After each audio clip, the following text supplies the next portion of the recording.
আল্লাহ রসুল সাল্লাল্লাহু আলাইহি ওয়াসাল্লাম খুতবা দেওয়ার সময় হাতে লাঠি রাখতেন কেন?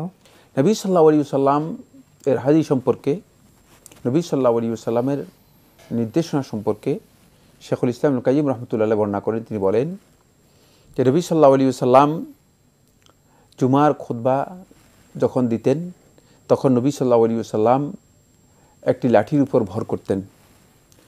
এটা খুতবা দেওয়ার সময় খতিব যিনি হন তিনি কোনো কিছুর উপর যদি একটু ভর দেন তখন তার এটাকে আরবিতে বলা হয় রাবাতাতুল জাস, তার উপস্থাপনা শক্তিটা একটু শক্তিশালী হয়, তিনি জিনিসটাকে শক্তিশালীভাবে উপস্থাপন করতে পারেন, সাহায্য করে থাকে। হ্যাঁ, এই জন্য মূলত এই লাঠির মাধ্যমে তিনি এই আশ্রয় এতটুকু সাপোর্ট নিতেন যাতে করে উপস্থাপনাটা যথাযথ হয়, আওয়াজটা লোকদের কাছে সুন্দরভাবে পৌঁছে এবং নবী সাল্লাল্লাহু আলাইহি ওয়াসাল্লাম এটার উপর নিজেকে ভর দিতে পারেন, সাপোর্ট করতে পারেন।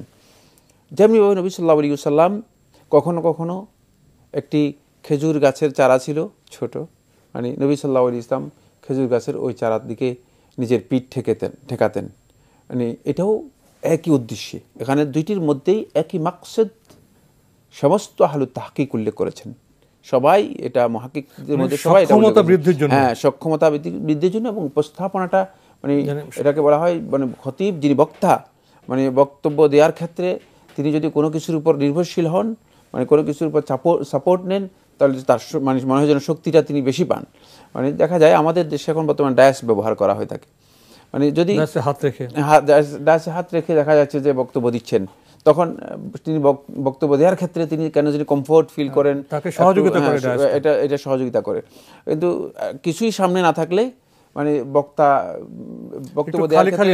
বক্তব্য দেওয়ার ক্ষেত্রে তার ওই সাপোর্টটুকু থাকে না। এটা একেবারে স্বাভাবিক কথা এবং এটাই মূল কারণ। এই কারণে নবী সাল্লাল্লাহু আলাইহি ওয়াসাল্লাম সেই সাপোর্টটুকু নিতেন। এখনও যদি কেউ মনে করেন যে লাঠির এই সহযোগিতা নেওয়া প্রয়োজন, তিনি সহযোগিতা নিতে পারেন, যেহেতু নবী সাল্লাল্লাহু আলাইহি ওয়াসাল্লাম নিয়েছেন তিনি সহযোগিতা নিতে পারেন। না জায়েজ নয়, নবী সাল্লাল্লাহু আলাইহি ওয়াসাল্লাম সহযোগিতা নিয়েছেন যেটি এটা করা জায়েজ, না জায়েজ হবে না। বরং কেউ কেউ বলেছেন যে না, নবী সাল্লাল্লাহু আলাইহি ওয়াসাল্লাম নিয়েছেন এই জন্য সুন্নাহ, নিতে পারবেন। কিন্তু কেউ যদি না নেন তাকে বাধ্য করার প্রয়োজন নেই, কারণ নবী সাল্লাল্লাহু আলাইহি ওয়াসাল্লাম শেখুল ইসলাম ইবনে কাইয়্যিম রাহমাতুল্লাহ স্পষ্ট করে উল্লেখ করেছেন যে নবী সাল্লাল্লাহু আলাইহি ওয়াসাল্লাম মিম্বর তৈরি করার পর নবী সাল্লাল্লাহু আলাইহি ওয়াসাল্লাম এর সাপোর্ট নিয়েছেন মর্মে কোনো রেওয়ায়েত সাব্যস্ত হয়নি। সুতরাং এরপরে মূলত লাঠির সাপোর্ট নেওয়ার বিষয়টি এটি যে বাধ্যতামূলক বা তাআব্বুদি বিষয়, ইবাদত সম্পৃক্ত বিষয় এমনটি প্রমাণিত হয়নি। এবং আহলুত তাহকিক উলামায়ে কেরামের কাছে এটি তাআব্বুদি বিষয় ছিল না, বরং এটা এমন বিষয় ছিল যে বিষয়টি হচ্ছে মূলত মানুষের প্রয়োজনের সাথে সম্পৃক্ত বিষয়। যদি সাপোর্ট নেওয়ার প্রয়োজন কেউ মনে করে থাকেন তাহলে তার জন্য তিনি সাপোর্ট নিতে পারেন, কোনো অসুবিধা নেই। কিন্তু আলহামদুলিল্লাহ এখন সুন্দর মিম্বর তৈরি করা হয় থাকে। আরও আপনি দেখতে পাবেন, আপনারা সৌদি আরবে তো মিম্বরের পরে তো লাঠি লাগে না, মিম্বরের পরে সেখানে অনেক সুন্দর আয়োজন থাকে, সেখানে সাপোর্ট নেওয়ার মতো সব কিছু রয়েছে, সেখানে মূলত লাঠি রাখার দরকার নেই। তাই কথা চিন্তা করার কোনো সুযোগ নেই ইমানদার ব্যক্তিদের যে নবী সাল্লাল্লাহু আলাইহি ওয়াসাল্লাম ভয় দেখানোর জন্য অথবা লাঠি এখানে অস্ত্রের প্রতীক নয়, লোকদেরকে এটা বোঝানোর জন্য যে তিনি মানুষদেরকে শক্তির একটা প্রদর্শনী করার জন্য নবী সাল্লাল্লাহু আলাইহি ওয়াসাল্লাম লাঠি ব্যবহার করতেন খুতবার মধ্যে, ব্যাপারটি এমন নয়।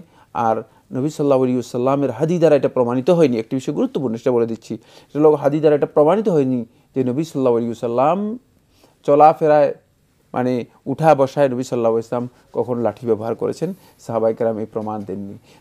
যদি সেটা প্রমাণিত হতো তাহলে বুঝতাম যে নবী সাল্লাল্লাহু আলাইহি ওয়াসাল্লাম দুর্বলতার কারণে বা অসুস্থতার কারণে নবী সাল্লাল্লাহু আলাইহি ওয়াসাল্লাম লাঠি ব্যবহার করেছেন না, এটা প্রমাণিত হয়নি।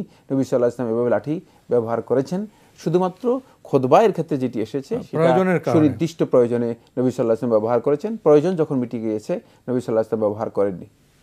আমাদের যারা বৃদ্ধ লোকজন আমাদের সমাজে দেখি, তারা চলাফেরার সময় এই সহযোগিতা নিয়ে থাকেন, এটা তো স্বাভাবিক, সহযোগিতা নিতে পারেন, জায়েজ নয়, জায়েজ।